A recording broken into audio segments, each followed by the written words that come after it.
Waldaan Masarata Kiristoos rakkoo Oromiyaatti mudateen miseensonni 348 jalaa ajjeefamuu ibsite. Teessoo borde bartuuf kan dalagdan cubbuu.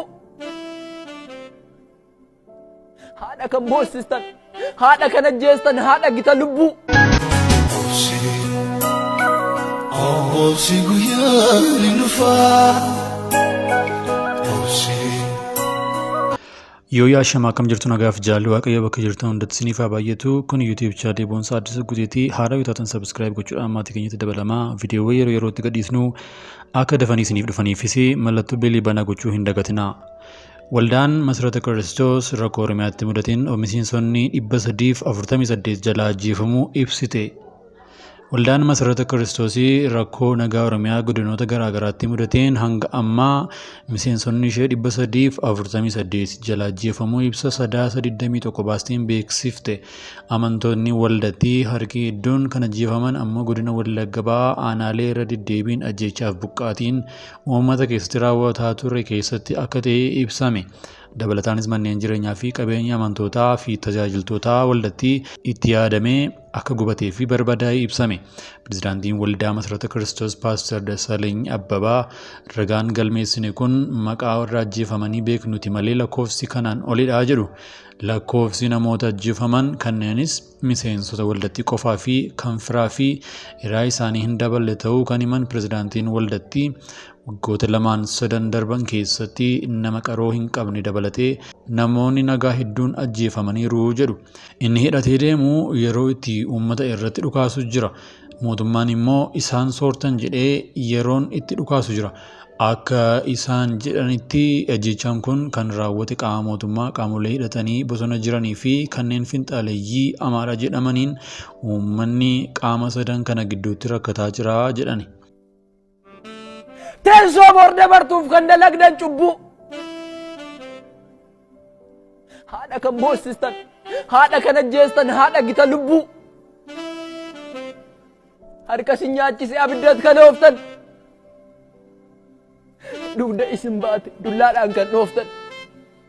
Galata haadha keessanii daaraatti kan maktan. Imimmaan ija ishee guyyaadhaa guyyaatti lafatti kan naqxan. Wanta borde bartu qilleensa akka baalaa. Ishee darbuuf deemtuuf ilaalina haala. Dhugaareef naaf gale dursee isinitti himaa qoraatii of laalaa.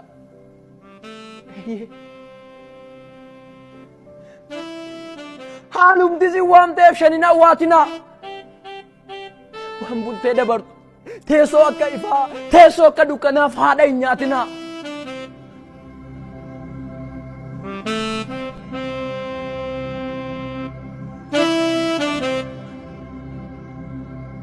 Bifuma wal fakkaatuun waldaan warra wangeelaa makaanii Yesuus Itoophiyaa ibsa sadaasa 11/2022 baastee turteen godina Wallagga Ba'aa Saasiggaa ganda Gaallootti guyyaa sadaasa 6/2022 amantoonni osoo waaqeffannaa jiranuu hidhattoota bakka biraatii dhufanii jedhamaniin jumlaan ajjeefamuu beeksisuun isheen yaadatama. Haleellaa jedhame sanaanis tajaajiltoota dabalatee miseensoti waldattii 16 jumlaan ajjeefamuutu ibsame. Obsi guyyaa ni dhufaa. Obsi yeroo ni dhufaa. Mootiin harka ulfaataa si dhufaa. Barri boo'icha kee ni dhufaa. Mootiin harka ulfaataa si dhufaa. Barri boo'icha kee ni dhufaa.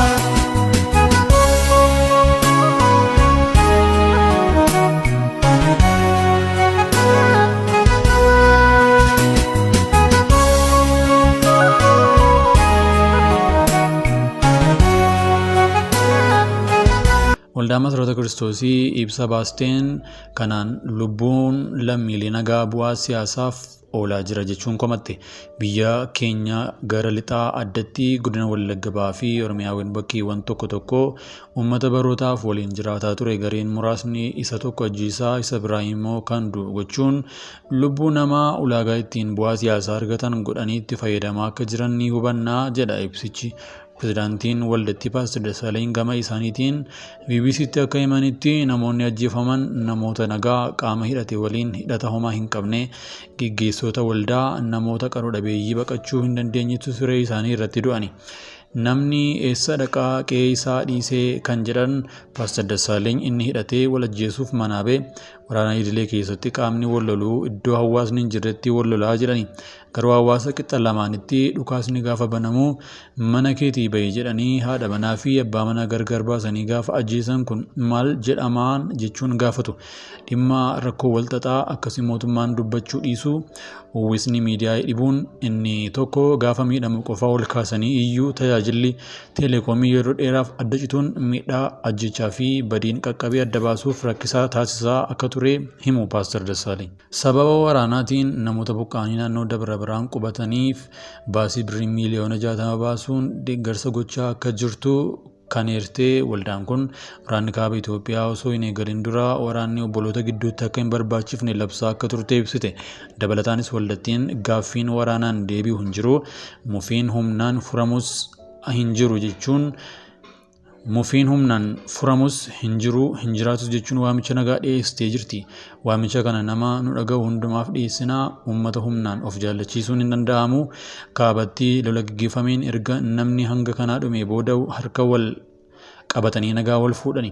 Dhumni waraanaa mariidhumaan xumurama. Kanaaf dogoggora irraa barree mari'achuutu barbaachisaadha jedhani. Mariin waan hin furree hin qabu. Osoo mariin jiraatee badiin kun hundi hin ga'uu ture jechuun rakkoo jiru mariin akka furamuuf waamicha dhiyeessu. Waldaan Masarata Kiristoosii ajjechaa lammiilee nagaa miseensota ishee ta'an irratti raawwatame jetti. Kanaaf mootummaan nageenya lammiilee eegsisuu yoo hin dandeenyetti lammiileen balaa itti dhufu jalaa akka of baraaniif dursee odeeffannoo kennuu qaba. Tajaajiltoota bu'uuraa kan akka teeleekoomii irraa cufuun uummata badiif saaxiluu irraa akka of qusatu jechuun waamicha dhiyeessite.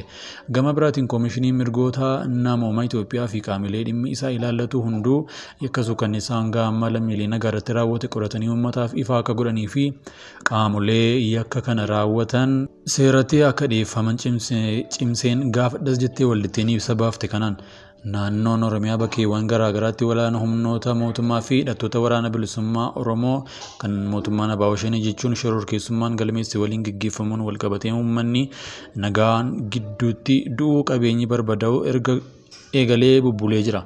Addumatti ammoo godina Wallagga Bahaa fi Horroo Guduruu keessatti kan jiraattonniif qaamoleen mootummaa hidhattoota finxaaleyyii Amaaraa jechuun himatan irra deddeebiin lubbuun namoota nagaa hedduu galaafachuu ni yaadatama. Teessoo booda bartuuf kan dalagdan cubbuu. Haadha kan boossistan, haadha kan ajjeestan, haadha gita lubbuu. Harka isin nyaachisee abiddaatti kan ooftan. Dugda isin baate dullaadhaan kan dhooftan. Galata haadha keessanii daaraatti kan maktan. Imimmaan ija ishee guyyaadhaa guyyaatti lafatti kan naqxan. Wanta booda bartu qilleensa akka baalaa ishee darbuuf deemtuuf ilaalina haala. Dhugaareef naaf gale dursee isinitti himaa qoraatii of laalaa.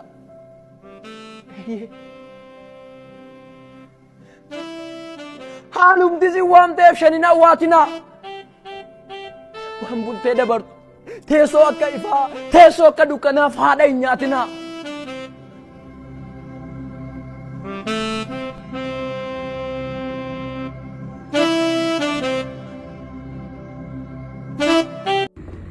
Inni guddaan inni kana nu gonuu fi yaadannoo namoota nagaa mootummaa naannoo Oromiyaatti godina Wallaggaa Bahaa aanaa Saasiggaa ganda Gaalloo keessatti kan argamtu waldaa amantoota Beellaa Maqaan Yesuus keessatti utuu waaqeffannaa itti jiranuu namoota 15 nama afaan isaanii dubbanneen waldaa walitti seenamanii ajjeefamanii yaadachuudhaaf. Nuyi waldaa kiristiyaanaati. Waldaa kiristiyaanaa tokko irratti attaakiin gaafa godhamu amantoota hundumaa irratti godhama gatii ta'eef inni tokko kanadha.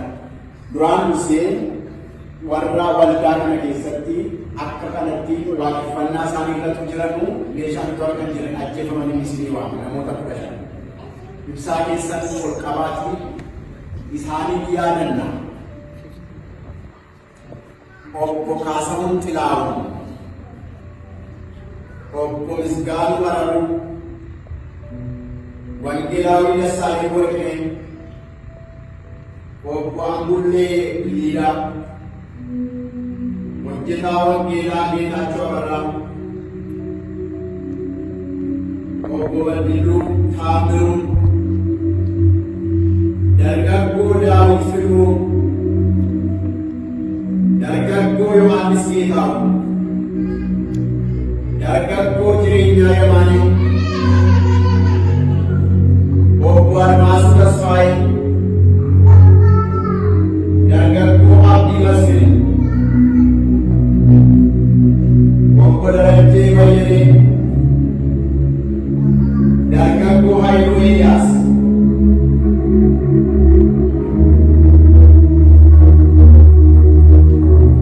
obbo Malkaamuu Gabbisaa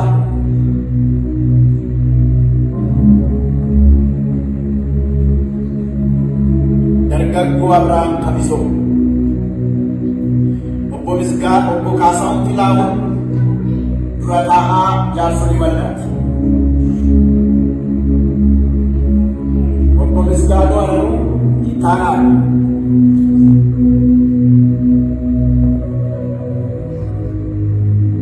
hojjetaa wangeelaa Muun Lamatu Geessaraa hojjetaa wangeelaa Dassaaleny Warqineetii fi hojjetaa wangeelaa Geetaachoo Abarraati.